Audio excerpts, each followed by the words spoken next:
The original DNA for one of the most beloved lines from a very beloved perfume house. I'm talking about Guerlain and the L'Homme Ideal line. Talking about the original, very overlooked, very beautiful fragrance in its own right. That is Guerlain L'Homme Ideal, the Eau de Toilette. So stay tuned.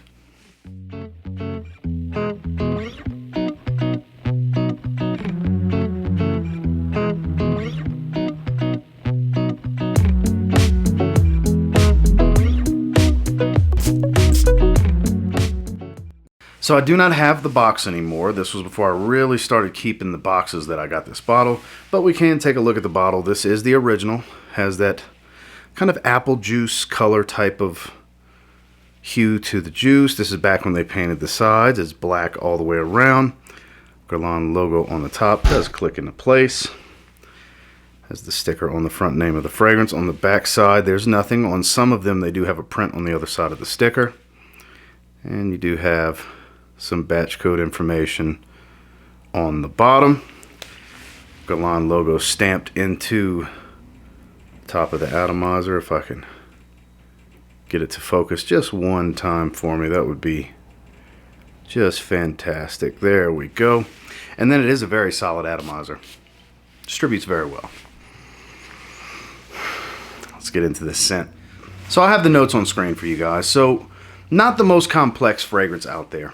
It's actually quite simple to me because it stays very linear from start to finish with very, very, very subtle nuanced changes. Up top, you definitely get plenty of tonka bean. At its heart, this is almond and tonka bean. Almond being what would become the signature for this particular line. But it is a heavy, heavy dose of tonka bean. If you don't like tonka bean, you might want to steer clear of this fragrance, but that tonka bean does add this sweet powdery nature that's present from start to finish. Up top, I do get some citruses, while not really any particular lemon or orange type of smell, just a citrus juice, bright type of freshness.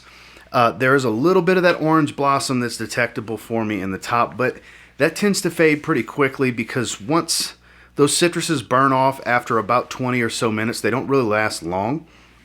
You're left, what I'm left with anyways, is the bitter almond that does add this creamy smooth nature to this sweet powdery tonka bean. They actually blend and complement one another very, very well with this soft, almost smoky nuanced type of leather. It's a supple leather, it's soft, it's not abrasive or rugged or edgy or real scratchy in your face, rough and rugged type of leather.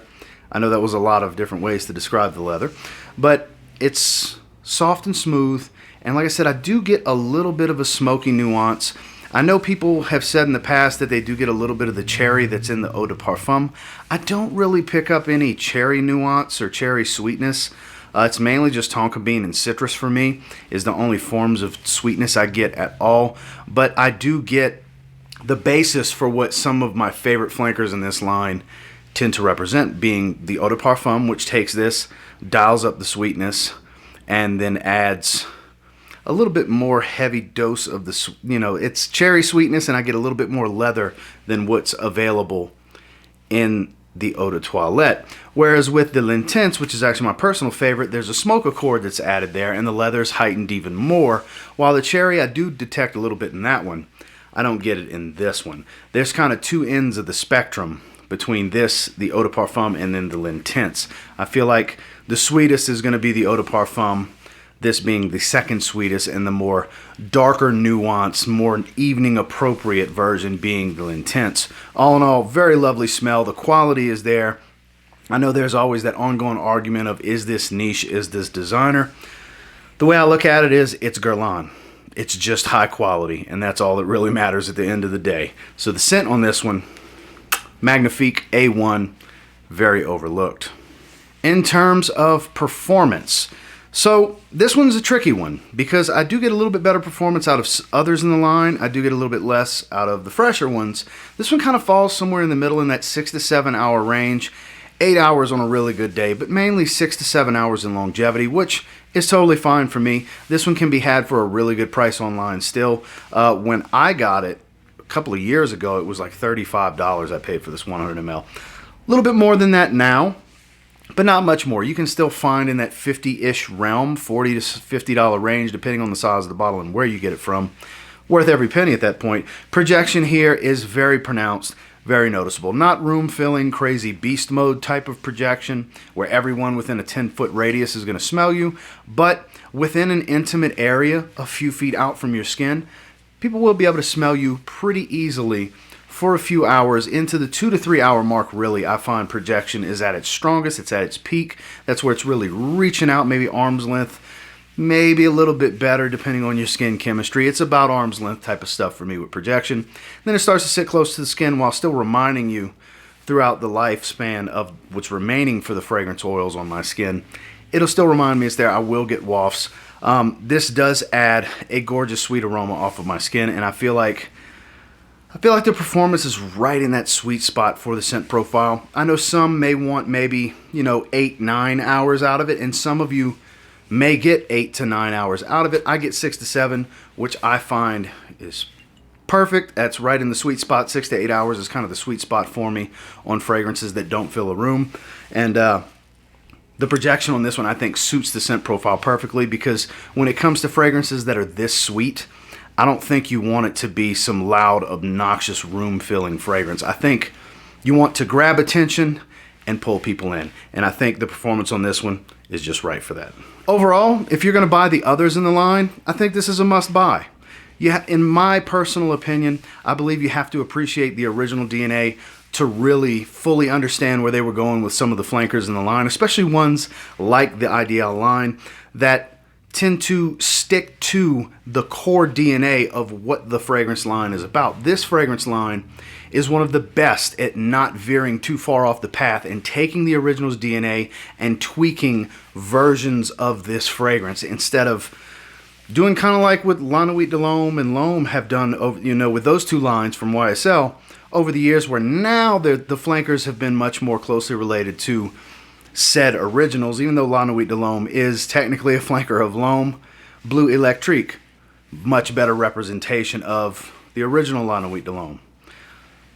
L'Homme Le Parfum, a much better interpretation of the original YSL L'Homme, and so on. That was never an issue with the Guerlain L'Homme Ideal line. It's always been true to this original. In my opinion, it's one of the most collectible. For those of us that are really into fragrances, this is one of the most collectible lines out there. A lot of people like to get them all. I'm the same way. I have all but the newest one, the Extreme. I will get it at some point. And if you're going to start grabbing them from the line, in my opinion, it's a must-buy. If you're interested in the line, you're intrigued by it, and you haven't tried anything yet, I think the original is a must-try in that situation. Because if you like the original, you're bound to like pretty much all of the flankers, give or take a few, because sport's not everybody's favorite, cool's not everybody's favorite. I totally get that. But overall, like I said, must buy if you're collecting the line, must try if you're just getting into the line. Well, please excuse the LED attachment on my camcorder. I guess the battery died, so the lighting issue, but the way I looked at it, the show must go on. I wasn't going to stop recording and break my flow just to, charge a battery for 30 minutes to get the lighting back right again. You guys get the point. It's all about talking about the fragrance at the end of the day. And make sure you like, comment, subscribe if you like what you see here. And until next time, guys, I'm telling you, if you get your hands on Guerlain L'Homme Ideal, the Eau de Toilette, the original, one of the most overlooked fragrances out there, and you give it a spray now, might end up thanking me later. Have a good one, guys.